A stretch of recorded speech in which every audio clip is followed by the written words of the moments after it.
நாம் அனைவரும் ஜெபம் செய்வோம். பரலோகத்தில் வீற்றிருக்கிற வல்லமை உள்ள பிதாவே, தகப்பனே இன்று நாள் கூட ஒரு நாளை எங்களுக்கு சேர்த்து கொடுத்ததுக்காக ஒரு நன்றி தகப்பனே. நம்முடைய சத்தியத்தை தியானிக்க எங்களுக்கு ஒரு வாய்ப்பு கொடுத்ததுக்காக ஒரு நன்றி. நாங்கள் தகப்பனே இனி ஒரு சகோதரர்களாக நாங்கள் கூடி வந்திருக்கோம் தகப்பனே. நீக்காமே எங்களுக்கு வருஷத்து ஆவியை தந்து எங்களை வழிநடத்த வேண்டும் அவங்க இதோ தகப்பனே அடுத்தடுத்து வரக்கூடிய பாடங்கள் எங்களுக்கு வருஷத்து ஆவியை தந்து வழிநடத்த வேண்டுமாய் நாங்கள் கேட்கிறோம். கேட்கிற சத்தியத்தை அதன்படி வாழ எங்களுக்கு உதவி பண்ணுங்க. இந்த ஜபத்தை ஆண்டவராக இயேசு கிறிஸ்து மூலமாக ஜெபம் எங்கள் ஜீவனுள்ள தேவனே. ஆமென்.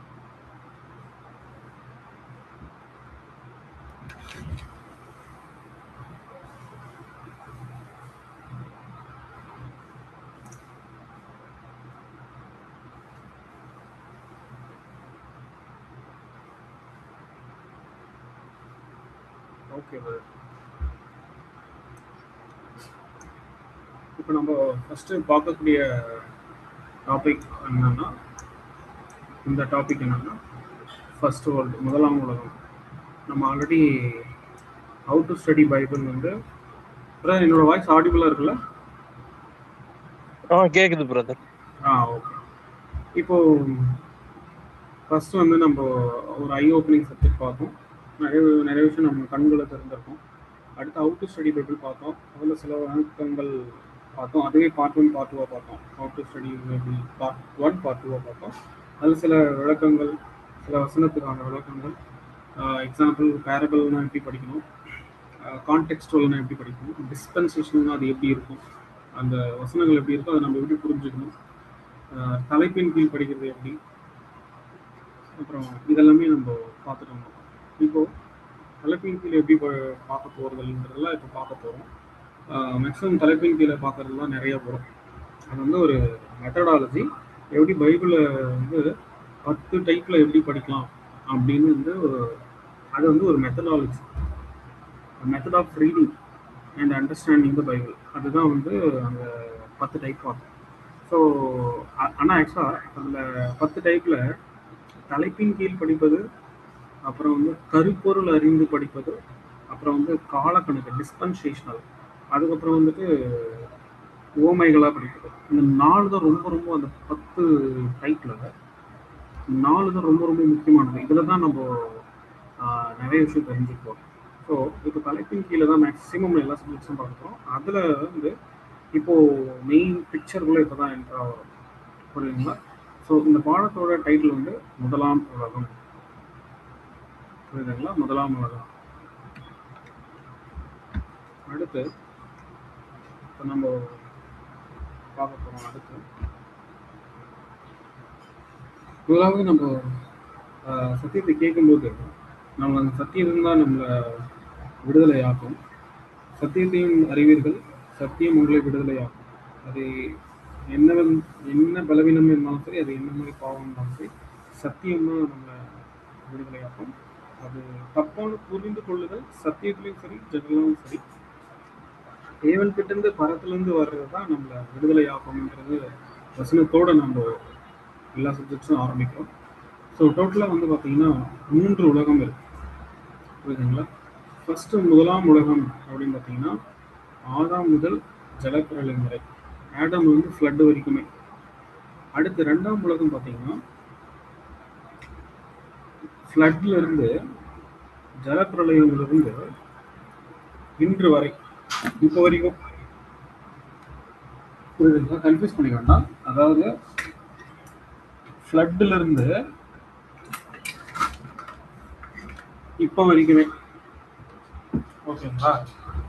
ஸோ இன்னும் இது எப்போ முடிவுன்னு தெரியல. அடுத்து வந்து 3ஆம் உலகம். இப்போ நெக்ஸ்ட் எப்போ முடிவு தெரியல பிரதர், அது நமக்கு டேட்லாம் தெரியாது. அந்த நாளிகை பிதா ஒரு தவிர யாருக்குமே தெரியாது. ஸோ இதுதான் உண்மை, இதுதான் சத்தியம். அப்படி யாராவது டேட் சொல்கிறாங்கன்னா வந்து உண்மையிலேயே பொய்யான சத்தியம். புரியுதுங்களா? ஆனால் கிறிஸ்டின் அரசாட்சி ஸ்டார்ட் ஆகும். ஆனால் எக்ஸாக்டாக அந்த டேட் எப்படின்றது தெரியாது. புரியுதுங்களா? நான் சொல்கிறது அதில் ஒரு ஆழமான சத்தியம் இருக்குது, அதை நம்ம அப்புறம் பார்க்கலாம். ஸோ டோட்டலாக வந்து இப்போ இன்று வரை, இன்றிலிருந்து இது எப்போ முடியும் தெரியாது இந்த உலகம். அதாவது உலகம் அப்படியே தான் இருக்கும், அந்த சிஸ்டம் அழியும். புரியுதுங்களா? நான் ஆல்ரெடி சொல்லியிருந்தேன். நான் மதம், அரசியல், சமுதாயம், பொருளாதாரம், இந்த 4 சிஸ்டம் அழிஞ்சு அடுத்தது உருவாக போகிற உலகம் 3ஆம் உலகம். அதுதான் கிறிஸ்துவின் அரசாட்சி. ஸோ டோட்டலாக வந்து 3 உலகங்கள் இருக்கு. ஒவ்வொரு உலகம் தேவன் அழிச்சிட்டு திரும்ப புதுசு புதுசாக ஃபார்ம் பண்ணுகிறாரு அப்படிலாம் நம்ம புரிஞ்சுக்க கூடாது. பிரசங்கியில் பார்த்துட்டோம், பூமி அங்கே தான் இருக்குது, ஜனங்கள் தான் மாறுறாங்க. புரியுதுங்களா? ஜனங்கள் தான் மறித்து திரும்ப பிறந்து செத்து திரும்ப பிறந்து அடுத்த ஜென்ரேஷன் வந்துட்டே இருக்கு இப்போ வரையும். புரியுதுங்களா? ஸோ இது வந்து குழப்பிக்கக்கூடாது. ஸோ டோட்டலாக 3 உலகங்கள் இருக்கு. நான் ரிப்பீட் பண்ணுறேன், ஆதாமிலிருந்து ஜலப்பிரளயம் வரை, அதுக்கப்புறம் ஜலப்பிரளயத்திற்கு பின்புலேருந்து இன்று வரை, இது 2ஆம் உலகம். நாம் இப்போ 2ஆம் உலகத்தில் தான் இருக்கோம். அடுத்து ஏன்னா கிறிஸ்துவின் அரசாட்சி இல்லை, அதனால நம்ம கன்ஃபார்மாக சொல்கிறோம் 2ஆம் உலகத்தில் தான் இருக்கும். 3ஆம் உலகம் இன்னும் வரல. ஸோ டோட்டலாக வந்து பார்த்தீங்கன்னா 3 உலகங்கள். லிட்டரலாக எடுத்துக்கக்கூடாது, லிட்டரலாக எடுத்துக்கக்கூடாதுன்றது பார்ப்போம். இப்போ நம்ம பார்க்க போகிறது 3 உலகங்களை 1ஆம் உலகம் டைட்டிலில் பார்க்க போகிறோம். அப்படி 1ஆம் உலகத்தில் அப்படி என்ன நடந்தது அப்படின்றது நம்ம பார்க்க போகிறோம். ஆதாமிலிருந்து ஜலப்பிரளயம் வரை அப்படி என்னதான் பிரதர் நடந்துச்சு அப்படின்றது நம்ம எழுத்தின்படியே பார்த்தோம்னா, கற்பனை கதை, சொந்த கதை, திரைக்கதை அதெல்லாம் எதுவுமே இல்லைங்க. எல்லாமே வசனத்தில் இருக்கிறத நம்ம எடுத்து பேசுகிறோம். சொந்த கதைலாம் எதுவும் கிடையாது. ஸோ நான் தூங்கிட்டு இருந்தேன், கர்த்தர் என்னோட இரவில் பேசினார், அந்த மாதிரி ஸ்டைல்லாம் ஒன்றுமே கிடையாது. ஃபுல்லாக பைபிள் இருக்கிற வசனங்களை இதுதான் நம்ம பார்க்கணும். இப்போ நம்ம ஸ்டார்ட் பண்ணிடலாம். 2 பேதுரு 3ஆம் அதிகாரம் 5வது வசனம் 6வது வசனம். பூர்வ காலத்தில் தேவனுடைய வார்த்தையினாலே வானங்களும் ஜலத்தினின்று தோன்றி ஜலத்தினாலே நிலை கொண்டிருக்கிற பூமியும் உண்டாயின என்பதை, அப்பொழுது இருந்த உலகம் ஜலப்பிரளயத்தினாலே அழிந்தது என்பதை மனதார அறியாமல் இருக்கிறார்கள். இந்த மாதிரி ஒரு சம்பவம் நடந்ததே, அதாவது மனதளவும் சரி சிந்தையளவும் சரி, இது ஒன்று நடந்ததே தெரியல, மறந்துடுக்கிறாங்க. மனதளவுல தெரியாம இருக்கிறாங்க இப்ப இருக்கிற உலக ஜனங்கள். அந்த அளவுக்கு சாத்தான் வந்து மனக்கண்ணை மூடி வச்சிருக்கிறான். இப்படி ஒன்று நடந்ததா அப்படின்னு வந்து சொன்னாக்கா கற்பனையா தான் இவங்க அடிச்சு விடுறாங்க, ஃபேண்டசியா சொல்றாங்க அப்படின்னு தான் நம்மள கிண்டல் பண்ணுவாங்க. இன்றைய காலகட்டத்தில் நிலைப்பாடு அப்படிதான். இப்போ வந்து இப்போ ஸ்பிரிச்சுவலா நம்ம நல்ல விஷயங்கள் எது பேசினாலுமே அது வந்து இப்போதைக்கு வந்து கிரிஞ்சாக தான் தெரியும். புரியுதுங்களா? ஸோ இந்த மாதிரி இருக்கு கண்டிஷன். மனதார அறியாமல் இருக்கிறாங்களாம். யார் சொல்றா? அப்போஸ்தலன் பேதுரு சொல்றாங்க. இப்போ நம்ம ஸ்ட்ரைட்டாக நம்ம வசனத்துக்குள்ள போயிடலாம். ஆனால் நம்மளுக்கு தேவன் அப்படி வெளிப்படுத்தல. தேவனுடைய சித்தத்தின்படி நமக்கு சத்தியத்தை வெளிப்படுத்தணும்னு இருக்காங்க. நாம் அறியாம இருக்கணும்ன்றது தேவனுடைய சத்தம் இல்லை. ஆதியாகமம் 1ஆம் அதிகாரம் 1வது வசனம்.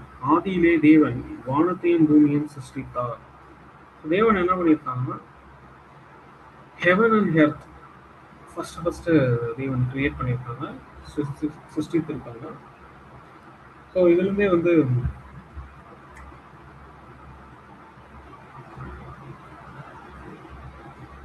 ஃபர்ஸ்டோட தேவனோட கிரியை வந்து ஹெவன் அண்ட் எர்த், இது மட்டும் தான் ஃபுல்லாக கான்சன்ட்ரேட் பண்ணியிருக்காரு.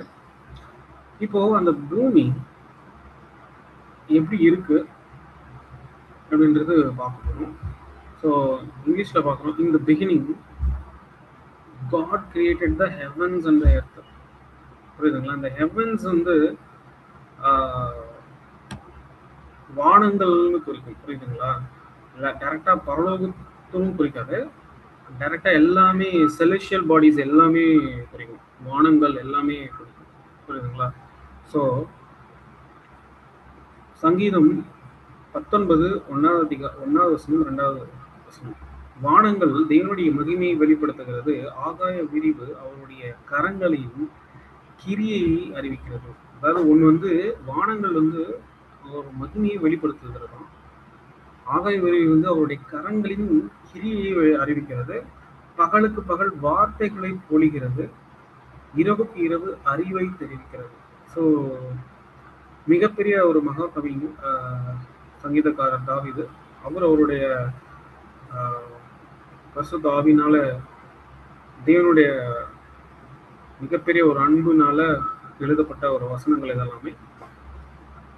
ஸோ வானங்கள் வந்து டைரக்டா நம்ம பரலோகத்தை எடுத்துக்கூடாது.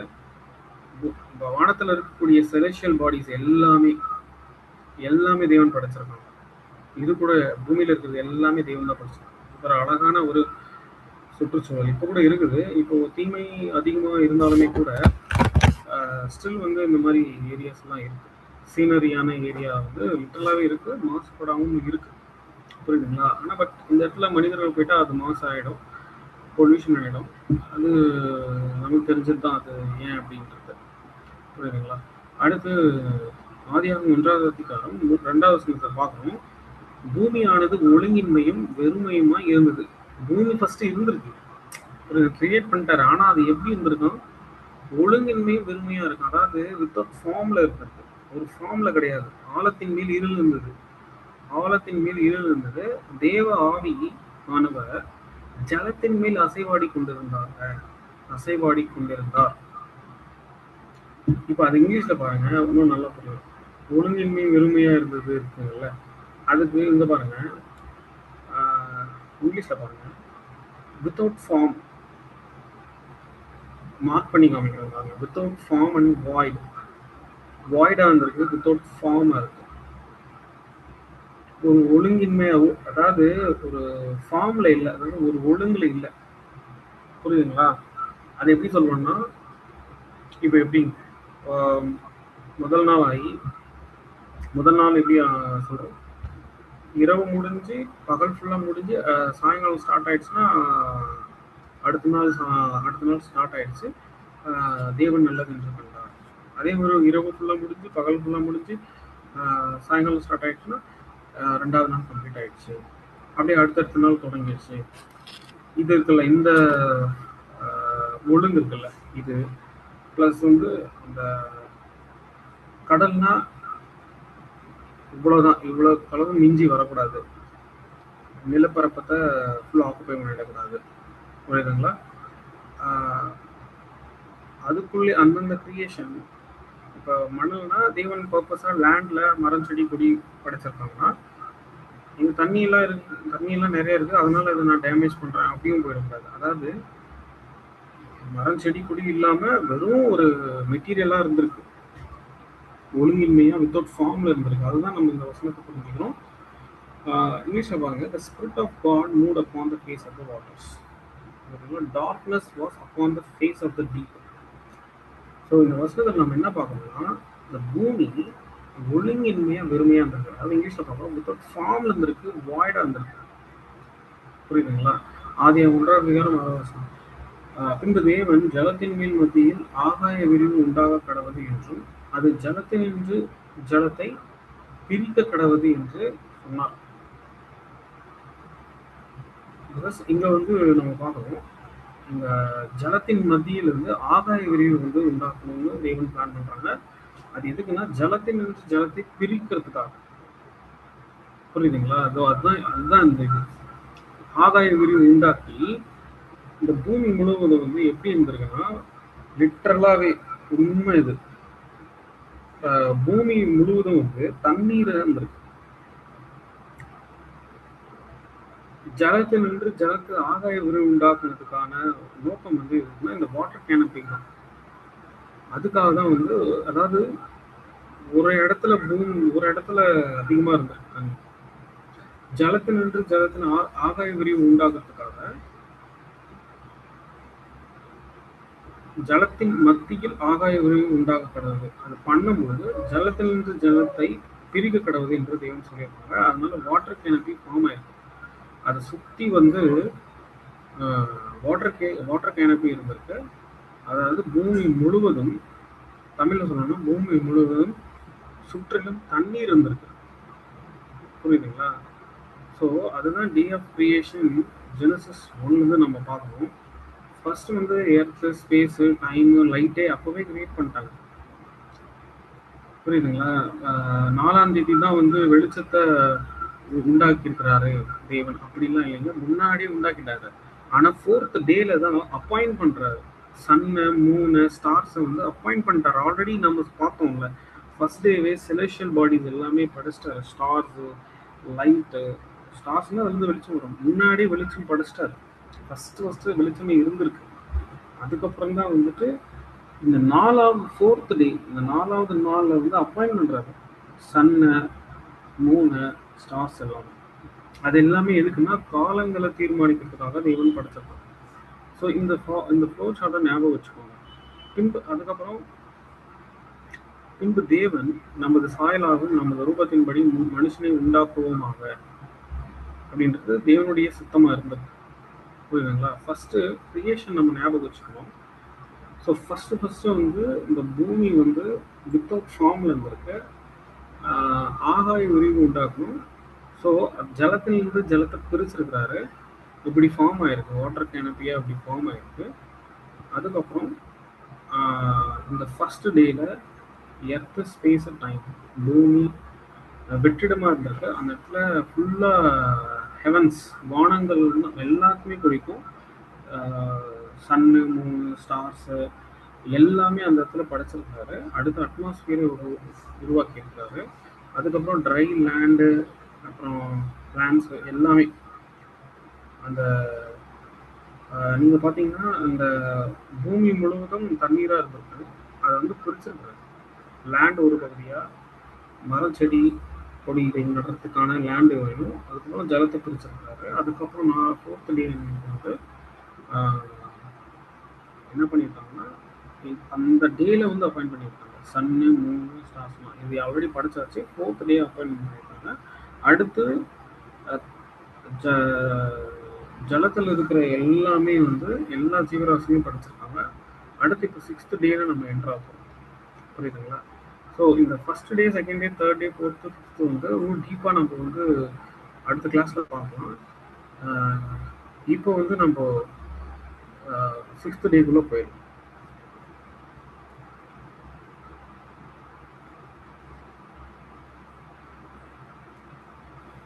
பின்பு தேவன் நமது சாயலாகவும் நமது ரூபத்தின்படியையும் மனுஷனை உண்டாக்குவோமாக அப்படின்னு தேவன் வந்து பிளான் பண்ணுறாங்க. பிளான் பண்ண மாதிரியே தேவன் வந்து மனுஷனை உருவாக்கியிருக்காங்க. மல்கியா 2வது அதிகாரம் 15 அவர் ஒருவனை அல்லவா படைத்தார், அவரிடத்தில் பரிபூர்ணமாக இருந்ததே, பின்ன ஏன் ஒருவனை படைத்தார்? ஏன் ஒருவனை படைச்சிருக்காருன்னா தேவ பக்தி உள்ள சந்ததி பெரும்படி தானே. அதனாலதான் தேவன் வந்து மனுஷனை உண்டாக்கியிருக்காங்க. ஸோ ஏதோ சும்மா படிச்சிருக்கோம் அந்த மாதிரி இல்லை. ஸோ தேவன் உண்மையிலேயே தேவ பக்தி உள்ள சந்ததி மனுக்குலத்திலிருந்து எடுக்கணுக்காகவே தான் படிச்சிருக்காரு. ஆதியாகமம் 2வது அதிகாரம் 7வது வசனம், தேவனாகிய கர்த்தர் மனுஷனை பூமியின் மண்ணினாலே உருவாக்கி ஜீவ சுவாசத்தை அவன் நாசிலே ஊறினார். மனுஷன் ஜீவ ஆத்மாவான. மண்ணிலிருந்து தான் நம்ம உண்டு. அவர் மேல ஜீவ சுவாசத்தை நாசிலே ஊற்றிருக்காரு. அது முதல்ல மனுஷ ஜீவாத்மாவான் அப்படின்னு நம்ம பசங்க போடுறாங்க. ஸோ தேவன் இங்கதான் முதல்ல ஆதாம படிக்கிறாங்க. ஸோ அந்த மண்ணில் இருக்கக்கூடிய எல்லா விஷயங்கள், எல்லா அமிலங்களும் இருந்துதான் நமக்கு அந்த மண்ணில் இருக்கிறது எல்லாம் என்ன தேவைப்படுதோ அதுதான் இந்த உடம்புலையும் இருக்கு. ஏன்னா நம்ம மண்ணிலிருந்து தான் வந்திருக்கும். பாஸ்பரஸ், மெக்னீசியம், காந்தம், சர்க்கரை, இரும்பு, கொழுப்பு, அமிலம், கார்பன், இது எல்லாமே மண்ணில் வந்து இருக்குது. ஸோ இப்போ இந்த உடம்புக்கு தேவையானது குறிப்பிட்ட அளவுக்கு வந்து தேவையான அளவு இந்த அமினங்கள், அமினோ ஆசிட்ஸ்லாம் இருக்கும். அப்போதான் மனுஷனுக்கு உயிர் வாழ முடியும். இதுதான் நம்ம படிச்சிருக்கிற தேவன். ஸோ அடுத்து பார்க்குறோம் ஆதியாகமம் 2வது அதிகாரம் 19வது வசனம், தேவனாகிய கர்த்தர் வெளியின் சகல வித மிருக ஜீவன்களையும் ஆகாயத்து சகல வித பறவைகளையும் மண்ணினாலே உருவாக்கி ஆதாம் அவைகளுக்கு என்னென்ன பெயரிடுவான் என்று பார்க்கும்படி அவைகளை அவனிடத்தில் கொண்டு வந்தார். அந்தந்த ஜீவ ஜந்துக்கு ஆதாம் எந்தெந்த பெயரிட்டானோ அதுவே அதற்கு பெயராயிற்று.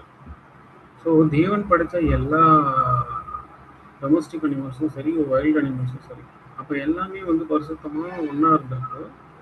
ஒன்றுமே ஹார்ம்ஃபுல்லாக இல்லை. ஆடம்க்கு வந்து ஃப்ரெண்ட்லியாக ஜென்ட்லியாக தான் இருந்திருக்கு.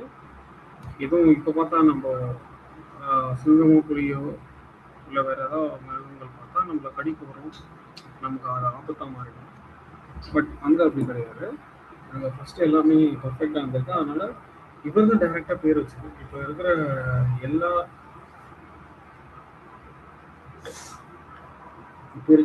எந்த மிருகம் எடுத்துக்கிட்டாலுமே அது அப்போ கிரியேஷன் அப்போ ஆதாம் வச்ச பேர் அப்போ வச்ச பேர் அது. புரியுதுங்களா? ஏதேன் தோட்டத்தில் இருக்கும்போது வச்ச பேர் அதெல்லாம் அது அப்படியே வந்து இப்போ வரைக்கும் அது அந்த பேர் தான் சஸ்டெயின் ஆகிட்டு இருக்கு. புரியுதுங்களா? அடுத்து ஆதியாகமம் 2வது அதிகாரம் 8வது வசனம். தேவனாகிய கர்த்தர் கிழக்கே ஏதேன் என்னும் ஒரு தோட்டத்தை உண்டாக்கி தாம் உருவாக்கின மனுஷனை ஆதிலே வைத்தார். ஸோ ஆதாம் வந்து ஒரு பர்ஃபெக்டான இடத்துல இருக்கணும். புரியுதுங்களா? அங்கே வந்து செழிப்பாக இருக்கும். கரடு முரடான முள்ளுள்ள பாதைகள்லாம் எதுவுமே இருக்கக்கூடாது. அது வந்து ரொம்ப பர்ஃபெக்டான ஒரு பேரடைஸாக இருக்கணும். அதுக்காக தேவன் வந்து கிழக்கே ஏதேன் என்னும் ஒரு தோட்டத்தை, ஏதேன் தோட்டம், ஈடன் கார்டன், ஒரு தோட்டம், அது வந்து லிட்டரலான ஒரு தோட்டம். இன்னும் எவ்வளோ அழகாக இருந்திருக்கும்னு யோசிச்சு பாருங்க. கற்பனைக்கு எட்டாத அளவுக்கு இருந்திருக்கும். அனிமல்ஸ் இருந்திருக்கும், ஆனால் ஒன்றுமே பண்ணியிருக்காது அவர். ஏன்னா அவர் தான் வந்து பேர் வச்சதே அவர் தான்.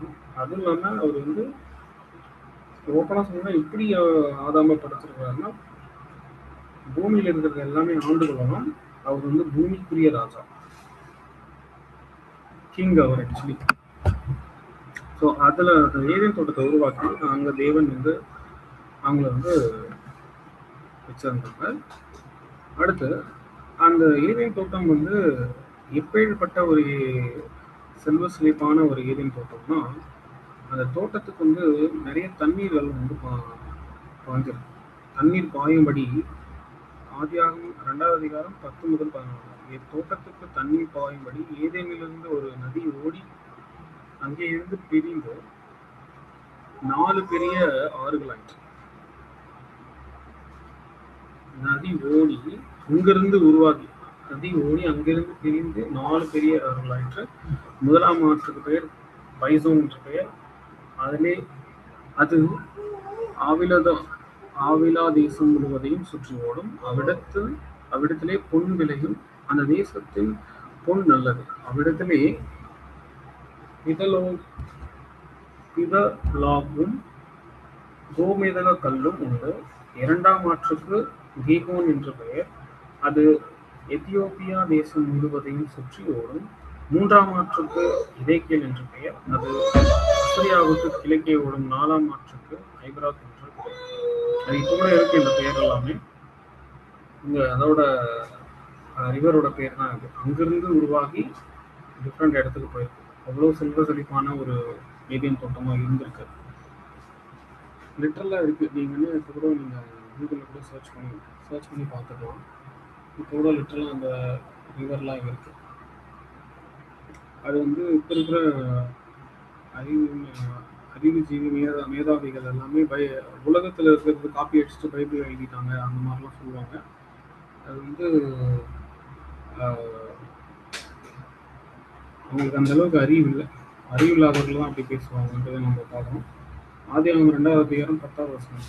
தோட்டத்துக்கு தண்ணீர் பாயும்படி ஏதேனிலிருந்து ஒரு நதி தொடங்கி அங்கே இருந்து பிரிந்து 4 பெரிய ஆறுகளாயிற்று அப்படின்றது பார்ப்போம். இதெல்லாமே இந்த ரிவர்களோட பேர். இப்போ இருக்கக்கூடிய நிஜமான மேப்பு அதில் பாருங்கள். டைக்ரிஸ் ரிவர், அப்புறம் யூஃப்ரட்டிஸ் ரிவர். ஸோ இந்த ஏரியாவில் எல்லாமே அதை இடம்பெற்றிருக்கு. புரியுதுங்களா?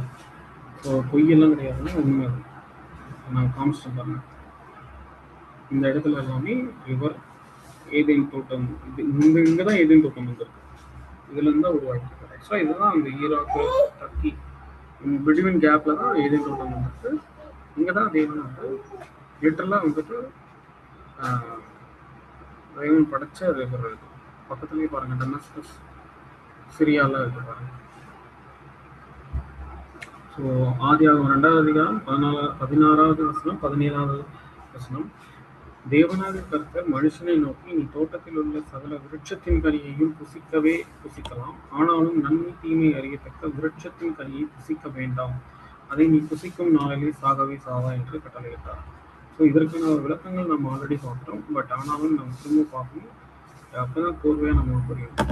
ஸோ தேவன் வந்து ஐவன் தோட்டத்தை படிச்சுட்டு அதுக்கப்புறம் ஆதாம் படித்து அதுக்கப்புறம் துணைவியை வந்து ஏவாளை படித்து ஏவாள் வராதுக்கு முன்னாடியே நீ இந்த பழத்தை புசிக்கக்கூடாது, இந்த விருட்சத்தின் கனியை புசிக்கக்கூடாதுன்னு இன்ஸ்ட்ரக்ஷன் வந்துருச்சு. அப்படி நீ நன்மை தீமை அறியத்தக்க விருட்சத்தின் கனியை புசிச்சுட்டேன்னா, சாப்பிட்டுட்டேன்னா சாகவே சாவாய். எப்போனா புசிக்கும் நாளிலே சாகவே சாவாய் தான் தேவனுடைய கட்டளையாக இருக்கு. அடுத்து ஆதியாகமம் 2வது அதிகாரம் 20வது வசனம்.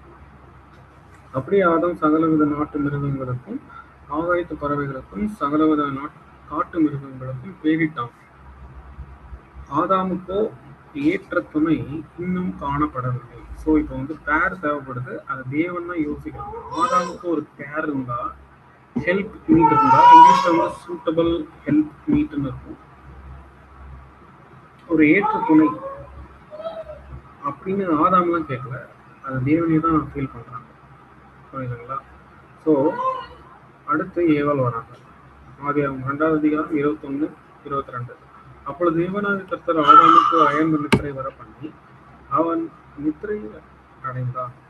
நித்திரை வர பண்ணியிருக்காரு. அவன் நித்திரையில் இருக்கும்போது அவன் விலா எலும்புகளில் ஒன்றை எடுத்து அந்த இடத்தை சதையினால் அடைத்தார். தேவனாகிய கர்த்தர் தாம் மனுஷனாலே எடுத்த விலா எலும்பை மனுஷியாக உருவாக்கி அவளை மனுஷனிடத்தில் கொண்டு வந்தார். ஸோ ஏவாளை ரெடி பண்ணி ஆதாம் கிட்ட வந்து கொண்டு நிறுத்திட்டாங்க. ஸோ இவங்க தான் வந்து உங்களுக்கு ஏற்ற துணை, இவங்க தான் உங்களுக்கு ஒய்ஃபு.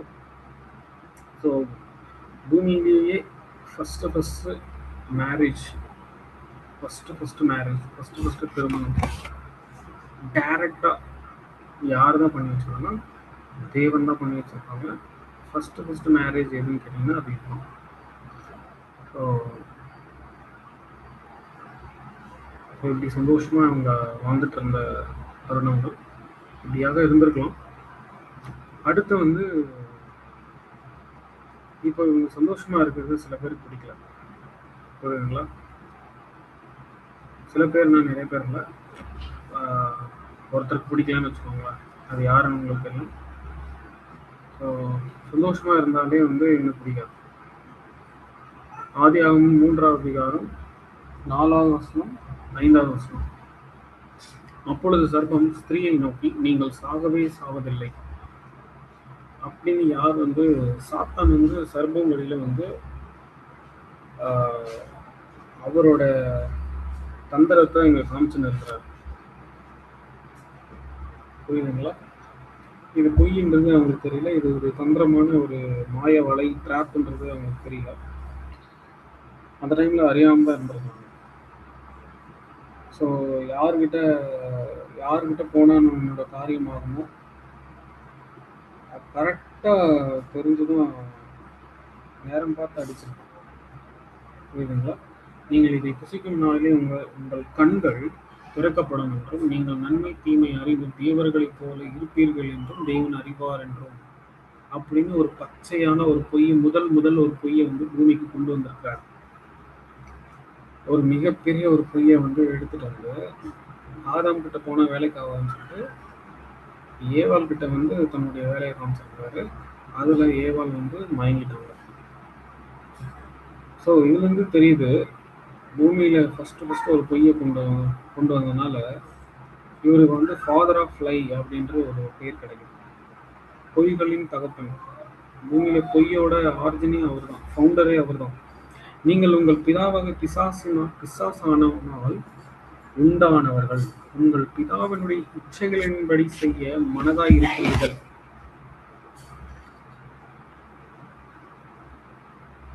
அவன் ஆதி முதற்கொண்டு மனுஷ கொலைபாதகனாய் இருக்கிறான். சத்தியம் அவனிடத்தில் இல்லாதபடியால் அவன் சத்தியத்திலே நிலை நிற்கவில்லை. அவன் பொய்யனும் பொய்யுக்கு பிதாவுமாய் இருக்கிறபடியால் அவன் பொய் பேசும்போது தன் சொந்தத்தில் எடுத்து பேசுகிறான். தேவன் என்ன சொல்லியிருக்காங்க, தேவனுடைய சத்தியம் என்ன, அதெல்லாம் மறந்துட்டார் சாத்தான். அவர் பேசுறது எல்லாமே அவரோட சொந்தத்துல எடுத்து தான் பேசி வருகிறார். பாஸ்ட் லைஃப் எல்லாம் மறந்துட்டார். தேவன் தான் என்ன படைச்சது, நான் காப்பாற்றுவதற்காக அபிஷேகம் பண்ணப்பட்ட பேரு, அதெல்லாம் மறந்துட்டாரு. ஆனா தேவையில்லாம ஏன் இந்த வேலையை பண்றாருன்றது நம்ம அது ஒரு கிளாஸ், அதை அப்புறம் பார்க்கலாம். ஏன் வந்து சாத்தானாக மாறிடும், அதாவது நல்லவனா இருந்து ஏன் கெட்டவனா மாறணும், அதுதான் நம்ம அடுத்து பார்க்கலாம். இதுலேயே நம்ம குழப்பி பண்ணலாம். ஸோ பொய்க்கு பிதாவாக வந்து இங்கதான் உருவாராரு. அடுத்து ஆதியாகமம் 3வது அதிகாரம் 6வது வசனம். அப்பொழுது ஸ்திரீயானவள் அந்த விருட்சம் புசிப்புக்கு நல்லதும் பார்வைக்கு இன்பமும் புத்தியை தெளிவிக்கிறதற்கு இச்சிக்கப்படத்தக்க விருட்சமாய் இருக்கிறது என்று கண்டு அதன் கனியை பறித்து புசித்து தன் புருஷனுக்கும் கொடுத்தாள், அவனும் புசித்தான். இந்த வசனம் பாருங்களேன் எப்படி இருக்கு. அந்த கனி வந்து புசிப்புக்கு நல்லதுமா இருக்கும், பார்வைக்கு இன்பமுமா இருக்கும், நல்லா இச்சிக்கிற மாதிரி இருந்திருக்கு, கவர்ச்சியா இருந்திருக்கு, புத்தியை தெளிவிக்கிறதற்கு இச்சிக்கப்படத்தக்கதா இருந்திருக்கு. ஸோ மெயினா வந்து இச்சையை தான் தூங்கி இருக்காங்க சாப்பான். ஆக்சுவலா அந்த படத்துக்குள்ள எல்லாம் ஒன்றும் கிடையாது.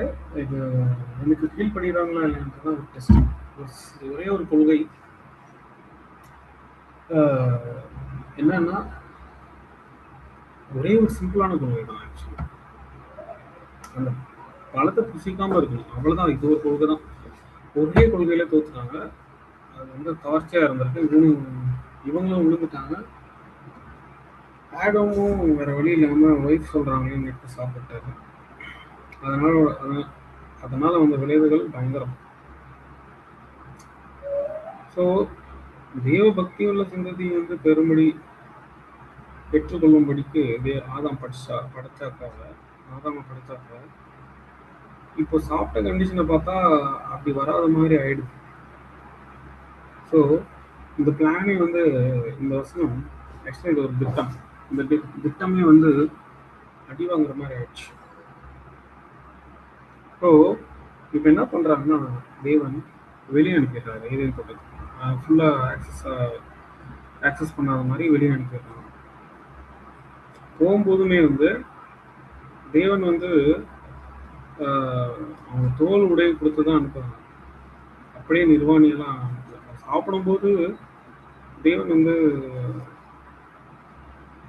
எங்க இருக்கீங்க, என்ன பண்ணிட்டு இருக்கீங்க அப்படின்னு கேட்கும்போது, அங்க நிர்வாணமா இருக்கிறது யார் சொன்னோம் அப்படின்னு கேட்பாங்க. இதுக்கு முன்னாடி அவங்க நிர்வாணமா இருக்குன்னு சொல்லிடுவாங்க. ஸோ தேவனுடைய பார்வையில ஃபுல்லா நேக்கடாக தான் இருக்கு இப்போ வரைக்குமே. எதுவுமே வந்து ஒளிவு மறைவு கிடையாது. ஸோ போகும்போது கூட அவங்களுக்கு ஒரு ஆடையை கொடுத்து தான் அனுப்புறாங்க. அது அனிமல்ஸோட தோல்தான்றது நமக்கு நல்லா தெரியும். ஸோ தேவன் இங்கே வந்து போகும்போதுமே மறைமுகம் அன்பு காமிச்சிட்டு தான் அனுப்புறாங்க. ஸோ அதுக்கப்புறம் வந்து ஒரு மிகப்பெரிய துயரம், தேவன் துரத்திட்ட பிற்பாடு ஒரு மிகப்பெரிய ஒரு துன்பத்துக்கு முன்னாடி ஒரு ஆறுதலா அவங்களுக்கு ஒரு அழகான மகன்கள் பிறக்கிறாங்க, ஆபேல் அண்ட் காயின். இது வந்து அவங்க ஒரு விவரிக்க முடியாத ஒரு பயங்கரமான சந்தோஷத்தை அவங்க ஃபீல் பண்ணியிருக்காங்க. புரியுதுங்களா? ஸோ இது வந்து ஒரு மகிழ்ச்சியான தருணத்தை அவங்க அனுபவிச்சிருக்கிறாங்க. அடுத்து ஒரு துயரமான ஒரு மோசமான சம்பவம், யாருமே எதிர்பார்க்க முடியாத அளவுக்கு ஒரு சம்பவம் நடக்குது. இது வந்து தேவனுக்கு முன்னாடி தெரிந்திருந்தாலும் இந்த ஒரு இந்த ஒரு மோசமான கொடூரமான மரணம் வந்து இது மரணம் தானா அப்படின்றது மரணம்னா இப்படிதான் இருக்குமா அப்படின்றது ஃபர்ஸ்ட் வந்து உங்களுக்கு வந்து ஒரு அனுபவமா உங்களுக்கு கிடைக்குது. மரணம்னா இப்படிதான் இருக்குமா அப்படின்னு ஆதாம் ஏவாளுக்கு கிடைக்கும். ஸோ ரொம்ப சந்தோஷமா போயிட்டு இருக்க சூழ்நிலையில இவரோட பலி அக்செப்ட் ஆகிடும். ஆபேலோட பலி, காயினோட பலி அக்செப்ட் ஆகாது. அதை நெக்ஸ்ட் டைம் நான் வந்து எப்படியாவது எஃபோர்ட் போட்டு தேவனை நான் சாட்டிஸ்ஃபை பண்ணிடுவேன், பிரியப்படுத்திடுவேன், அப்படி அதில் எஃபோர்ட் போடாமல் அவரோட சொந்த பிரதரை, சொந்த தம்பியை, சொந்த பிரதரை கொலை பண்ணுற அளவுக்கு அவருடைய மாம்சம் வந்து தூண்டியிருக்கு. அவருடைய முகநாடி வேறுபட்டிருக்கு. தேவன் கேட்கும்போது என்னுடைய சகோதரன் எங்க அப்படின்னு கேட்கும்போது நான் என்ன காவலாளியா அப்படின்னு திமிரா பேசியிருப்பார். தேவன் கிட்டே திமிரா பேசியிருப்பாரு. ஸோ இந்த சம்பவங்கள் நடக்கும். தேவன் அதுக்கப்புறம் அவங்கள சபிப்பாங்க காயினை. இந்த சபித்தலை வந்து என்னால் ஏற்றுக்கொள்ள முடியாதுன்னு சொல்லுவாங்க. அதுக்கப்புறம் கான்வர்சேஷன் ஸ்டார்ட் ஆகும். அப்படியே இவரும் இறந்துருவார். அடுத்து அவருக்கு இவர்கள் கொடுத்த சாபம் வந்து நான் ஏற்றுக்கொள்ள மாட்டேன் அப்படின்னு சொல்லுவாங்க. அதுக்கடுத்து சில கான்வர்சேஷன் நடக்கும். அது குறித்து ஒரு தனி பாடமும் இருக்கு. இப்போ இது வந்து இதில் போட்டு குழப்பிக்க வேண்டாம். ஸோ அடுத்து இவரோட ஜென்ரேஷன் பிறகுது. அது இல்லாமல் ஆடம் அண்ட் ஈவுக்கும் வந்து ஆதியாகவும் 5வது அதிகாரத்தில் படிச்சிங்கன்னா நிறைய ஆதாம் ஏவாளுக்கு நிறைய சந்ததிகள் வந்து பிறந்திருக்காங்க அப்படின்றது நம்ம வேத வசனங்களே இருக்கு. ஆடம் அண்ட் ஈவ் தானே படித்தாங்க, அவங்களுக்கு எப்படி குழந்தைலாம்? ஆதாம், காயின் அண்ட் ஆபேல் தானே, அதுக்கப்புறம் எப்படி அவங்களுக்கு குழந்தைகள் அப்படின்னு நிறைய உலக ஜனங்கள் வந்து கிரிட்டிசைஸ் பண்ணுவாங்க. ஆதியாகமம் 5வது அதிகாரத்துலேயும் ரொம்ப கிளியராக இருக்கு. ஆதாம் ஏவாளுக்கு வந்து காயின் ஆபேல் மட்டும் பசங்க கிடையாது, நிறைய பிள்ளைகள் அவங்க பெற்றுக்கொண்டிருக்காங்க. அதன் மூலியமா ஜென்ரேஷன் கழியிருக்கு. அதுக்கடுத்து வந்து தேவன் வந்து ஜலத்தினால பூமி ஃபுல்லாக அழிச்சிருப்பாங்க. அது ஏன்ன்றது நம்ம பார்க்கணும். அப்படின்னு ஏன்னு நம்ம கேட்டாக்க என்ன சொல்றீங்க? சிம்பிளா ஆன்சர் என்னன்னா, அவங்க செய்த மிகப்பெரிய தவறு என்ன? பரலோகத்தில் இருக்கிற ஏஞ்சல்ஸ் பூமியில் இருக்கிற மனுக்குலத்தை நல்வழிப்படுத்துறதுக்கும் கைட் பண்றதுக்கும் காப்பாற்றுவதற்கும் தேவன் வந்து அவங்களுக்கு வாய்ப்பு கொடுத்துருந்தா, அது வந்து ஃபர்ஸ்ட் வந்து சாத்தான் மிஸ்யூஸ் பண்ணாரு. அடுத்து ஏஞ்சல்ஸும் நிறைய பேர் மிஸ்யூஸ் பண்ண ஆரம்பிச்சிட்டாங்க. மனுஷன் பூமியின் மேல் பெருக துவக்கி அவர்களுக்கு குமாரத்திகள் பிறந்தபோது தேவகுமாரர் மனுஷ குமாரத்திகளை அதிக சௌந்தரியம் உள்ளவர்கள் என்று கண்டு அவர்களுக்குள்ளே தங்களுக்கு பெண்களை தெரிந்து கொண்டார்கள். பூமியில இருக்கிற பெண்களை பார்த்துட்டு இவங்க ரொம்ப அழகா இருக்காங்க, இவங்களை மேரேஜ் பண்ணிக்கலாம் அப்படின்னு சொல்லிட்டு மேரேஜ் பண்ணி அதுல குழந்தையும் பெற்று அது வந்து விசித்திரமான ஒரு குழந்தையா பிறக்குது. அந்த குழந்தை யாருன்னா ராட்சச சந்ததி. நார்மலா 5 அடி 6 அடி ஜனங்களை விட வித்தியாசமா பார்க்கவே சகிக்க முடியாத அளவுக்கு 10 அடி 12 அடி 20 அடி இந்த மாதிரி பிறந்தா எப்படி இருக்கும்னு சொல்லுங்க. அப்போ அவங்க தான் பலவான்களா இருப்பாங்க. ஏன்னா இந்த இடத்துலதான் ஆவிக்குரிய சரீரத்துல இருந்து மாம்ச சரீரத்துல ஒரு ஃபார்ம்ல இருந்து இன்னொரு ஃபார்முக்கு வர்றதுக்கு மெட்டீரியலைஸ் ஆகிறதுக்கு தேவன் அங்க ஆக்சஸ் கொடுத்துருந்தாங்க. அங்க வந்து ஒரு சலுகை கொடுத்துருந்தாங்க. அந்த மாதிரி ஒரு பவர், அந்த மாதிரி ஒரு மிராக்கல், அந்த மாதிரி ஒரு வல்லமை அவங்களுக்கு கொடுத்துருந்தாங்க. மனுஷ சரீரத்திலிருந்து ஆவிக்குரிய சரீரத்துக்கு போக முடியும், ஆவிக்குரிய சரீரத்திலிருந்து மனுஷ சரீரத்துக்கு வர முடியும். அதனாலதான் எபிரேயர் 2வது அதிகாரம் 5வது வசனம், இனிவரும் உலகத்தை குறித்து பேசுகிறோமே, அவர் அவர் தேவன் அதை அவர் தூதர்களுக்கு கீழ்ப்படுத்தவில்லை. இனிவரும் உலகம் வந்து தூதர்களுக்கு கீழ்ப்படுத்தவில்லை. சாத்தானையும் டெஸ்ட் பண்ணியாச்சு, சாத்தானையும் தோத்துட்டாரு. அடுத்து ஏஞ்சல்ஸாக மனுக்குலத்தை நல்வழிப்படுத்துவாங்க, ட்ரூத்ல கைட் பண்ணுவாங்க, சத்தியத்தின்படி கைட் பண்ணுவாங்க, அவங்க எந்த விஷயத்துல தப்பு பண்றாங்களோ அதை நல்வழிப்படுத்துவாங்க, இன்ட்ராக்ட் பண்றது பரிசுத்தமா, இதெல்லாமே டெஸ்டா இருந்திருக்கு. அந்த டெஸ்ட்ல தேவ தூதரும் தோத்துட்டாங்க, சாத்தானும் தோத்துட்டாங்க, ஆதாமியர்களுக்கு கொடுத்த சிம்பிளான ஒரு கொள்கையும் மீறிட்டாங்க. சரி, மீறினாங்க, இனிமேலாவது ஏஞ்சல்ஸ் வந்து கரெக்டா கைட் பண்ணுவாங்கன்னு பார்த்தா அவங்களும் வந்து ஆவிக்குரிய சரீரத்திலிருந்து மாம்ச சரீரத்துக்கு மெட்டீரியலைஸ் ஆகும்போது அந்த ஆசை இச்சையெல்லாம் அவங்கள நிறைய தூண்டிடுச்சு. பெண்களை பார்க்கணும். அப்போ என்ன ஆயிடுச்சு, மேரேஜ் பண்ணி வேற ஒரு மோசமான ஜெனரேஷனை கொண்டு வந்துட்டாங்க. ஆதியாகமம் 6வது அதிகாரம் 2வது வசனம், தேவகுமார மனுஷகுமாரத்தை அதிக சௌந்தரியமுள்ளவர்கள் என்று கண்டு அவர்களுக்குள்ளேயே தங்களுக்கு பெண்களை தெரிந்து கொண்டார்கள். இந்த மாதிரி ஒரு மோசமான நிலைமை வந்துச்சு. மேரேஜ் பண்ணிக்கிட்டாங்க. ஆதியாகமம் 6வது அதிகாரம் 4வது வசனத்தின்படி அந்நாட்களில் ராட்சதர் பூமியிலே இருந்தார்கள். புரியுதுங்களா? இப்போ கூட ஆர்கியாலஜிஸ்ட் வந்து நம்ம பார்த்தோம்னா அவ்வளோ பெரிய எலும்பு கூட தோண்டி எடுப்பாங்க. அவ்வளோ பெரிய ஒரு 10 அடி 20 அடி சைஸில் ஒரு ஆளோட பாடி எடுப்பாங்க, எலும்பு கூட. அதெல்லாம் உண்மை. அது அப்போ இருந்த ராட்சதர் இருந்தது. பின்பு தேவகுமார மனுஷகுமாரத்திகளோடு கூடுகிறதுனால் இவர்கள் அவர்களுக்கு பிள்ளைகளை பெற்ற போது இவர்களும் பூர்வத்தில் பேர் பெற்ற மனுஷராக பலவான்களா இருந்திருக்கிறாங்க. இவங்க தான் ரொம்ப பலவான்களா இருந்திருக்காங்க. அடுத்து இங்க பாருங்க, இது ஒரு பிக்சர் புரிதலுக்காக நம்ம போட்டுருக்கோம். இப்படிதான் இருந்திருக்காங்க. புரியுதுங்களா? இப்படி இருந்தா என்ன ஆகுது? ஸோ இதெல்லாமே உண்மை. அதுதான் அதெல்லாமே அடையாளம். உண்மையை கண்டுபிடிச்சிருக்காங்க. பாருங்க எவ்வளவு பெரிய எலும்பு உண்டு, எவ்வளோ அடியில் இருந்துருக்காங்க. 36, 25, 23, 19, 13, 9 இவ்வளோ அடி இருந்தால் என்ன ஆகும்? 6, 15 மீட்டரா இருந்திருக்காங்க. இவ்வளோ அடி ராட்சசம். ஆதியாகமம் 6வது அதிகாரம் 5வது வசனம் 6வது வசனம்,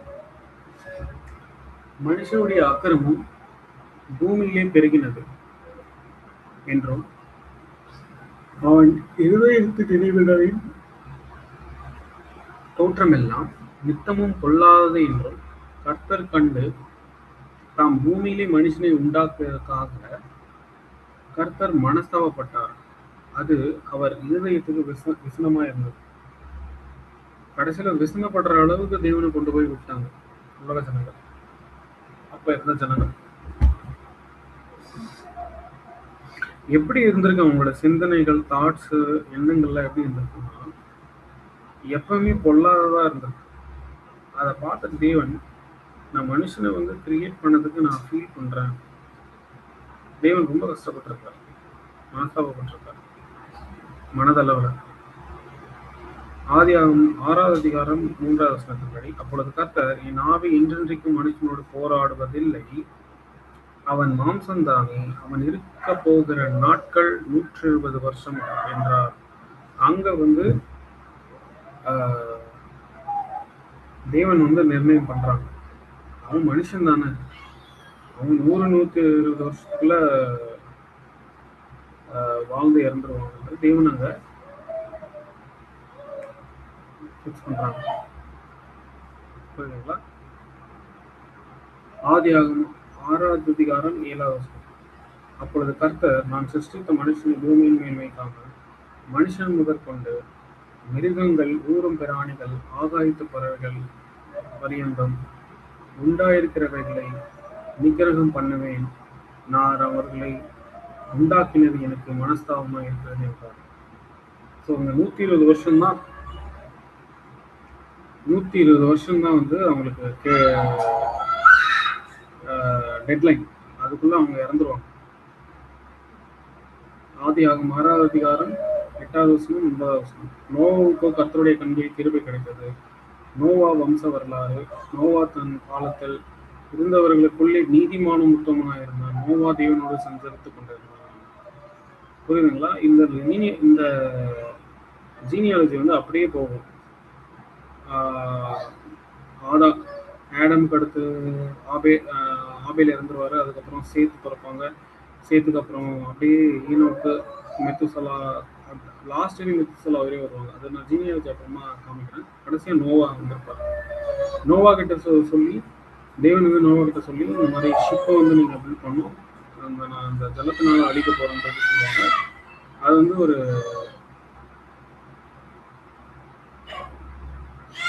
அந்த ஷிப்பு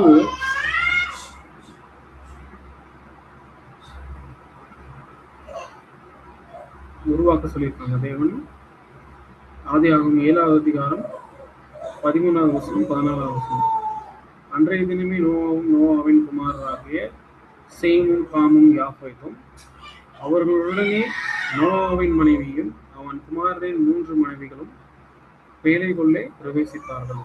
அவர்களுடைய ஜாதி ஜாதியான சகலவித காட்டு மிருகங்களும் ஜாதி ஜாதியான சகலவித நாட்டு மிருகங்களும் பூமியின் மேல் ஊறுகிற ஜாதி ஜாதியான சகலவித ஊரும் பிராணிகளும் ஜாதி ஜாதியான சகலவித பறவைகளும் பலவிதமான சிறகுகளும் சகலவித பட்சிகளும் பிரவேசித்தாங்க.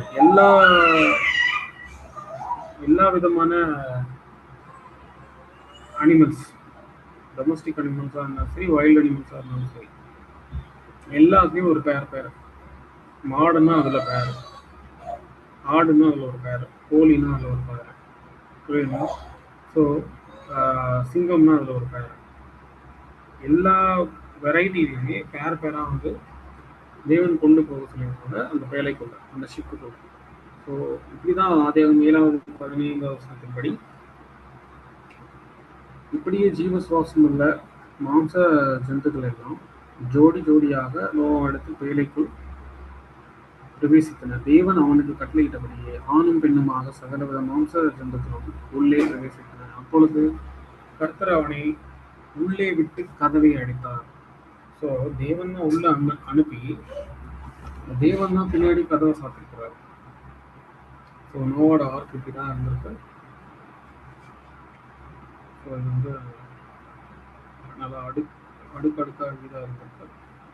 ஸோ நோவா வந்து இந்த பேழையை கட்டும்போது உலக ஜனங்கள் எல்லாருமே வந்து கிண்டல் பண்ணியிருக்காங்க, கேலி பண்ணியிருக்காங்க. ஏன்னா அவங்க மழை பார்த்தது கிடையாது, அதனால வந்து கிண்டல் பண்ணியிருக்காங்க. ஏன்னா மழை வரப்போகுது, ஜலம் வரப்போகுது, அதனால வந்துட்டு நீங்கள் இந்த பேழைக்குள்ளே வந்துடணும், இல்லைன்னா நீங்கள் இறந்துருவீங்க, செத்துருவீங்க அப்படின்னு நோவா வந்து பிரசங்கிச்சிருக்காரு. மழை வரப்போகுது, இது இந்த பேழைக்குள்ளே வந்துடுங்க, நீங்கள் அழிய போகிறீங்க, மழை வரப்போகுது, ஜலம் வரப்போகுதுன்றது நோவா சொல்லியிருக்காங்க. அது யாருமே கேட்கல. அவர் சொன்னதுக்கு வந்து நிறைய பேர் கேலி கிண்டல் தான் பண்ணியிருக்காங்க. ஸோ அந்த டைமில் அவங்க ஏன் அந்த ஜனங்கள் வந்து பேசியிருக்காங்கன்னா, அவங்க மழையை பார்த்ததில்லை. ஆனால் நீதிமான் இவர் வந்து அந்த டைமில் தேவனுடைய பார்வையில் நீதிமான உத்தமனாக இருந்திருக்காரு, தேவனோட சஞ்சரித்து இருந்திருக்கு. அவர் விசுவாசிச்சு இதெல்லாம் பண்ணிருக்காங்க. இவங்களுக்கு அந்த விசுவாசம் இல்லை, இவங்க சொல்லியும் இவங்க கேட்கல, இவங்க ஃபேமிலி மட்டும்தான் காக்கப்பட்டிருக்கு. ஸோ ஆதியாகமம் 7வது அதிகாரம் 11வது வசனம், அது முன்னாடி இருந்த நம்ம வசனம் படிச்சோம், ஓகேங்களா?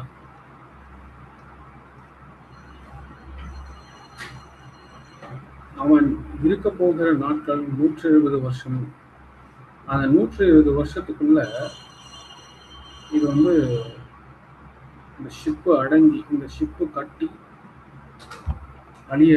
இந்த உலகமே அழிய ஆரம்பிச்சிருச்சு. புரியுதுங்களா? நோவாவுக்கு 600ஆம் வயதாகும் வருஷம் 2ஆம் மாதம் 14ஆம் தேதியாக, இங்க பாருங்க, 600வது வருஷம் 600வது வயதாகும் வருஷம், புரியுதுங்களா? 2ஆம் மாதம், அதுவும் டேட் பாருங்க, டேட்டோட இருக்கு. 2ஆம் மாதம் 17ஆம் தேதியாகிய அந்நாளிலே மகா ஆழத்தின் ஊற்றுகள் எல்லாம் பிளந்தன.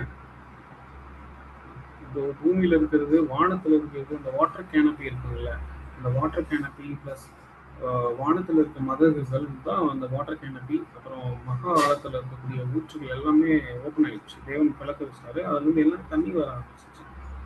அப்போ என்ன ஆயிடுச்சுன்னா எல்லாருமே சாவுறாங்க, செத்துட்டாங்க. எல்லாம் தண்ணீரை மிதந்து கொண்டு செத்துட்டாங்க. அப்போ என்ன ஆகுதுன்னா, அப்போ இந்த இந்த கெட்டுப்போன தேவதூதர்கள், பாவம் செய்த தேவதூதர்களும் என்ன ஆகுதுன்னா, இன்னும் இருந்தால் செத்து போயிடுன்னு சொல்லிட்டு மாம்ச சரீரத்துல இருந்து ஆவிக்குரிய சரீரத்துக்கு கன்வெர்ட் ஆயிடுறாங்க. பாவம் செய்த தூதர்களை தேவன் தப்ப விடாமல் அந்தகார சங்கிலினாலே கட்டி நரகத்திலே தாங்கி நியாயத்திற்கு வைக்கப்பட்டவர்களாக ஒப்புக் கொடுத்து பூர்வ காலத்தையும் தப்ப விடாமல் நீதியை பிரசங்கித்தவனாகிய நோவா முதலான 8 பேரை காப்பாற்றி அவபக்தி உள்ளவர்களே நிறைந்த உலகத்தின் மேல் ஜலப்பிரளயத்தை வரப்பண்ணினார். அவபக்தி உள்ள நிறைந்த உலகம், அதனாலதான் அழிச்சிருக்காரு. ஃபுல்லா அவபக்தி உள்ள, பக்தி உள்ள ஜனங்களை பெரும்படிதான் வந்து தேவன் படிச்சாரு. பட் ஆனா இவங்கெல்லாம் சேர்ந்து அவபக்தியா வாழ்ந்துட்டாங்க. அதனால தேவன் அழைச்சிருக்காங்க. புரியுதுங்களா? முக்கியமான மெயின் ரீசன் வந்து ராட்சத சந்ததி அழிச்சிருந்ததுக்காகவே தான் இங்க வந்து தேவன் வந்து ஜலப்பிரளயத்தை கொண்டு வந்தாங்க. 2வது நோக்கம், இனிமேலிருந்து ஆவிக்குரிய சரீரத்திலிருந்து மாம்ச சரீரத்துக்கு வராத மாதிரி இப்பவே தடை பண்றாங்க அந்த ஆக்சஸ. மாம்ச சரீரத்திலிருந்து ஆவிக்குரிய சரீரத்துக்கும் போக முடியாது, ஆவிக்குரிய சரீரத்திலிருந்து மாம்ச சரீரத்திற்கும் மெட்டீரியலைஸ் ஆக முடியாது. ஆனா இங்க ஒரே ஒருத்தர் மட்டும்தான், அப்ப தடை பண்ணது ஒரே ஒருத்தர் மட்டும் தான் சக்சஸ்ஃபுல்லா பண்ணி காமிச்சிருக்காரு. ஆண்டவராக இயேசு கிறிஸ்து ஆவிக்குரிய சரீரத்துல மாம்ச சரீரத்திற்கு வந்தாரு. குழந்தை பருவத்துல இருந்த குழந்தையா இவங்க உருவாக்குனாரு. கருவுல இருந்து அவர் மாம்சத்துல இருந்து திரும்ப அகைன் ஆவிக்குரிய சரீரத்துக்கு போயிட்டார். பூமியிலேயே இந்த பிரபஞ்சத்திலே அது ஒரு மிராக்கிள் தான் நடந்திருக்கு. அதுக்கப்புறம் நடக்கல. அதுக்கு முன்னாடி வந்து ஸ்டாப் பண்ணிட்டாங்க,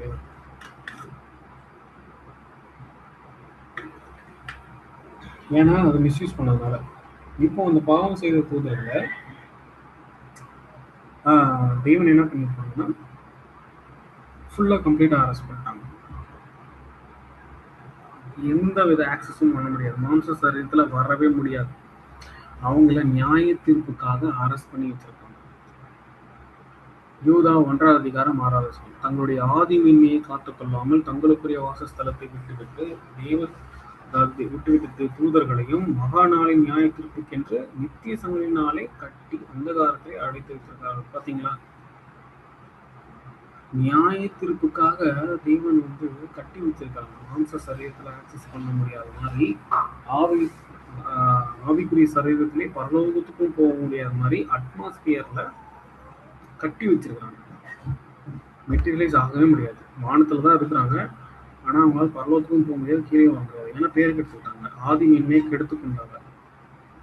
ஏன்னா அவங்க லிட்டரலா பரலோகத்துல இருந்திருக்காங்க. தேவனுடைய கேரக்டர் எப்படி, இயேசு கிறிஸ்துவோட கேரக்டர் எப்படி, எல்லாமே தெரியும் அவங்களுக்கு. தெரிந்தும் இந்த மாதிரி வேணுமே தப்பு பண்ணியிருக்காங்க. இது வந்து துணிகரமான பாவம். புரியுதுங்களா? நாம மனிதர்கள் ஏதாவது தப்பு செஞ்சா, நான் தெரியாம செஞ்சுட்டேன், எனக்கு இது தெரியல, என் தேவனுடைய நீதி தெரியல, அது தெரியல, இயேசு கிறிஸ்து எனக்கு யாருன்னே தெரியாது அப்படின்லாம் வந்து சொல்றதுக்கு சாக்கு போக்கு நிறைய இருக்கு மனுஷர்களுக்கு. இது மாம்ச சரீரம், இது பலவீனம், சாக்கு போக்கு நிறைய இருக்கு. பட் தூதர்களுக்கு அப்படி கிடையாது. ஏன்னா தேவனை வந்து தரிசிச்சிருக்காங்க, ஆராதிச்சிருக்காங்க, துணித்து பாடி இருக்காங்க, இயேசு கிறிஸ்து பார்த்துருக்காங்க, ஒன்றாக இருந்திருக்காங்க. அப்படி இருந்து சாத்தானும் துரோகம் பண்ணியிருக்காங்க, தேவ தூதர்களும் துரோகம் பண்ணியிருக்காங்க. தேவ தூதர்கள்னு சொல்லும்போது எல்லாருமே கிடையாது. இப்போ கேப்ரியல் தூதன் வந்து இப்போ வரைக்குமே வந்து பர்ஃபெக்டா இருப்பாரு. ஸோ அவரும் ஒரு ரோல் மாடல். புரியுதுங்களா? எல்லாருமே கிடையாது, ஆனா கொஞ்சம் நிறைய தெய்வ தூதர்கள் வந்து மோசம் போயிருக்காங்க. தேவன் வந்து ஃபர்ஸ்ட் வேர்ல்ட்ல மனு குலத்தை சீர்படுத்துவதற்காகவும் கைட் பண்றதுக்காகவும் அது வந்து அந்த ரோல் பிளே பண்ணாம வேற ரோல் பிளே பண்ணிட்டாங்க. அதனால வந்த விளைவு தான் ஃபுல்லா அழிச்சிட்டாங்க தேவன். ஆனாலும் சில ஆதாரங்கள் இருக்கு. அவங்க மெட்டீரியலைஸ் ஆக முடியாதவங்க கூட மனநலம் சரியில்லாதவங்க, இந்த மனசாட்சியிலிருந்தும் வாழாதவங்க, கொஞ்சம் அவங்களோட போக்கு இருக்காது. அந்த மாதிரி மனிதர்கள்கிட்ட இந்த இந்த தெய்வ தூதர்கள் லிட்டரலா அதாவது டீமன் பொசஸ் ஆயிருக்காங்க.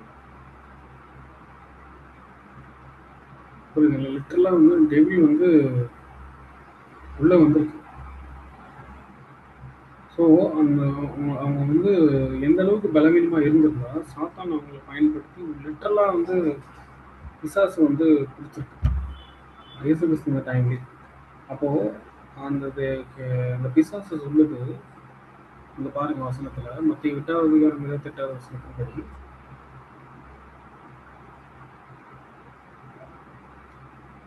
அவர் அக்கறையிலே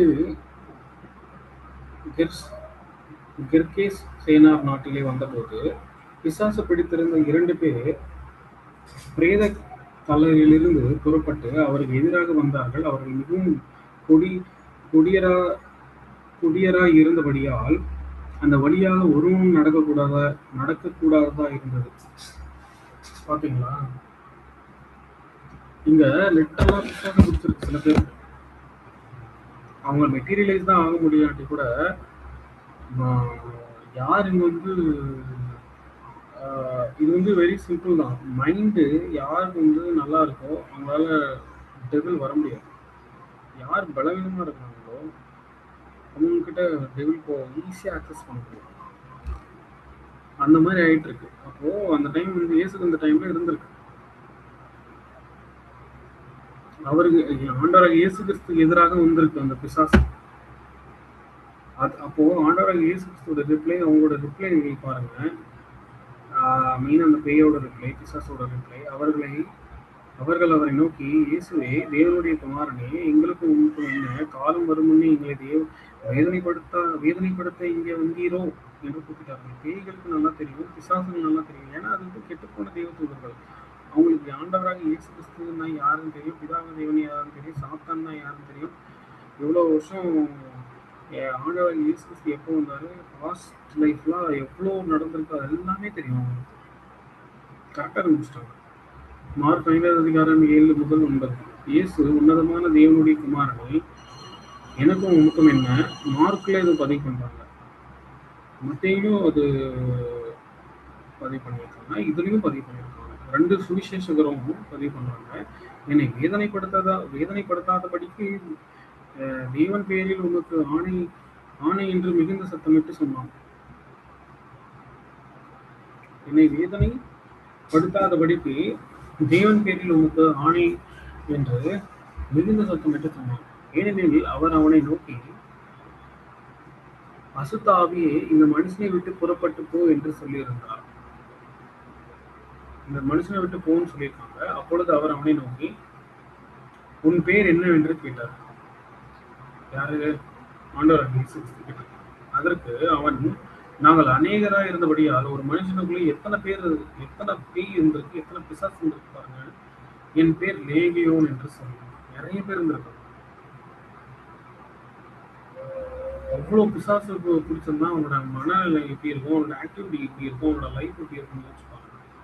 மார்க் 1வது அதிகாரம் 24வது வசனம். அவன், ஐயோ நசரேயனாகிய இயேசுவே, எங்களுக்கும் உமக்கும் என்ன, எங்களை கெடுக்கவா வந்தீர், உண்மை இன்னார் என்றும் அறிவேன், நீர் தேவனுடைய பரிசுத்தர் என்று சத்தமிட்டான். திரும்ப மார்க்லயும் வந்து நம்ம பார்க்குறோம். அந்த பிசாசோட ரிப்ளை எப்படி இருக்குன்னு நீங்களே பார்க்கணும்.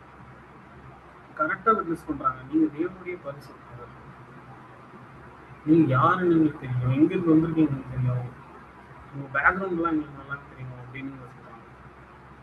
மார்க் 1:34 பாருங்க. பலவிதமான வியாதியினால் உபத்திரப்பட்டிருந்த அநேகரை அவர் சுத்தமாக்கி அநேகம் பிசாசுகளை துரத்தி விட்டுருக்காங்க.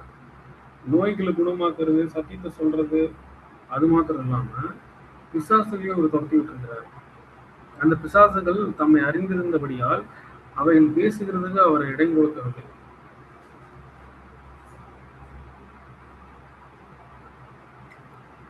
பிசாசுக்கு நல்லா தெரிஞ்சிருக்கு இந்த கெட்டு போன தேவதற்கு. ஆண்டவராக இயேசு கிறிஸ்து வந்து இடம் கொடுக்காம அப்படியே விரட்டி இருக்கிறாரு. அது போயிருக்கு. எபேசியர் 6ஆம் அதிகாரம் 11, 12 வசனத்தின்படி நீங்கள் பிசாசின் தந்திரங்களோடு, ஏன்னா நம்ம பிசாசு வந்து மாம்ச சரீரத்துல இப்போ வர முடியாட்டியும் கூட அவனோட தந்திரமான ஆக்டிவிட்டிஸ் இருக்குது. யார் பலவீனமா இருக்காங்களோ அவங்க போய் அட்டாக் பண்றது சிந்தை லெவல்ல, புரியுதுங்களா? நீங்கள் பிசாசின் தந்திரங்களோடு எதிர்த்து நிற்க பிராணி உள்ளவர்களாகும்படி தேவனுடைய சர்வாயுத வர்க்கத்தையும் தரித்துக் கொள்ளுங்கள். ஏனெனில் மாம்சத்தோடும் துறை குணங்களோடும் அதிகாரங்களோடும் இப்பிரபஞ்சத்தின் அந்தகார லோகாதிபதிகளோடும் வானமண்ணில் உள்ள பொல்லாத ஆவிகளின் சேனைகளோடும் நமக்கு போராட்டம் உண்டு. புரியுதுங்களா? ஸோ இது எல்லாமே தேவனுடைய சர்வாயுத வர்க்கம், இது எல்லாமே தேவனுடைய வார்த்தையினாலதான் நம்ம ஜெயிக்க முடியும். வேற எதுவுமே கிடையாது. ஜெபம், தேவனுடைய வார்த்தை, இதனால மட்டும்தான் இந்த மாதிரி பிசாசுலாம் ஜெயிக்க முடியும். அடுத்தபடியாக மல்கியா 2ஆம் அதிகாரம் 15ஆம் வசனம். அவர் ஒருவனை இல்லாமல் படைத்தார், ஆவி அவரிடத்தில் பரிபூர்ணமா இருந்தது, பின்ன ஏன் ஒருவனை படைத்தார்? தெய்வ பக்தியுள்ள சந்தையை பெருமடித்தாங்க. இவ்வளவு கஷ்டம் எதுக்கு? தேவன் இவ்வளவு விஷயம் அனுமதிச்சிருக்காங்க எதுக்கு? வேற ஒண்ணுமே இல்லைங்க. சிம்பிளான ஆன்சர் என்னன்னா, அப்போது சொல்லிட்டு வர ஆன்சர் என்னன்னா, தெய்வ பக்தி உள்ள சந்ததியை பெரும்படிக்கு தான் ஆதாம படைச்சாங்க, மனு குலத்தை படைச்சாங்க. ஆனா இப்போ எல்லாமே ஆப்போசிட்டா போயிட்டு இருக்கு. ஆனா பர்பஸ் என்ன, நோக்கம் என்ன? தெய்வ பக்தி உள்ள சந்ததி எனக்கு வேணும், அவ்வளவுதான். புரியுதுங்களா? இதோட இந்த பாடம் முடிஞ்சது. ஆமீன். இன்னும் 2ஆம் உலகம் 3ஆம் உலகம் இருக்கு. அது நெக்ஸ்ட் வெனஸ்டே நம்ம பார்க்கலாம். இன்னும் இதுல இருக்கக்கூடிய முக்கியமான கருத்துக்கள் வந்து, இப்போ எக்ஸாம்பிள் வந்துட்டு கிரியேஷன், 6 நாள் கிரியேஷன் வந்து அதில் இன்னும் கொஞ்சம் டீட்டெயிலாக சம்மரி மாதிரி கொடுத்துட்டு நான் அந்த 2ஆம் உலகத்துக்கு போவேன். அப்போ தான் இன்னும் டீப்பாக உங்களுக்கு புரியும். புரியுதுங்களா? இதோட நான் பாடம் முடிஞ்சது. தேவன் வந்து ராட்சச சந்ததி வந்ததுனால, நித்தமும் பொல்லாதவர்களாக இருந்ததுனால தேவன் வந்து ஃபுல்லாக அடிச்சிருக்காங்க. மெயின் பர்பஸ் வந்து ராட்சச சந்ததி, அதுவும் இல்லாமல் இந்த கெட்டுப்போன தேவதூதர்கள் மாம்ச சரீரத்தில் வரக்கூடாது. 2வது அதுவும் தடுத்துடுறாங்க, அரெஸ்ட் பண்ணிடுறாங்க, நியாய தீர்ப்புக்காக வச்சிடுறாங்க. அது பேய்கள் ஆண்டவராக இயேசு கிறிஸ்து இந்த டைம்லையும் அது வந்து இப்போ ஏன் இப்போ வந்தீங்க, இது உங்களுக்கு நேரம் கிடையாது, இன்னும் காலம் வர்றதுக்கு முன்னாடி எங்களை நியாயத்திற்கு எப்படி அப்படின்னு அந்த பேய்களுடைய ரிப்ளையாக இருக்கு. அதிகமாக பேச விடாம ஆண்டவராக இயேசு கிறிஸ்து அவங்களை துரத்தி விட்டுறாங்க. ஏன்னா அந்த பேய்களுக்கு நல்லா தெரிஞ்சிருக்கு யார் இவர் அப்படின்னு. புரியுதுங்களா? ஸோ இந்த இதெல்லாமே ஃபர்ஸ்ட் வேர்ல்டுல எல்லாமே கம்ப்ளீட்டாக எடுத்து போட்டுறாரு. ராட்சசங்களை எடுத்து போட்டுறாரு. அதை அழிக்கிறதுக்காக தான் 1ஆம் உலகம் அழிச்சாரு. புரியுதுங்களா? அப்போ அந்த வாட்டருக்கான போய் மேலே இருக்கிற மதகுகள், ஆழத்தின் கீழே இருந்த ஊற்றுகள் எல்லாமே ஓப்பன் பண்ணி விட்டுறாரு. எல்லா தண்ணியும் பூமியில வந்துடுச்சு. புரியுதுங்களா? எல்லாமே அழிச்சிட்டாரு. அடுத்து இப்போ அரெஸ்ட் ஆகி மாம்ச சரீரத்தில் வராத மாதிரி அரெஸ்ட் ஆகி இப்போ வந்து அட்மாஸ்பியர்ல இருக்காங்க. அவங்களால பரலோகத்துக்கும் போக முடியாது, பூமிக்கும் வர முடியாது.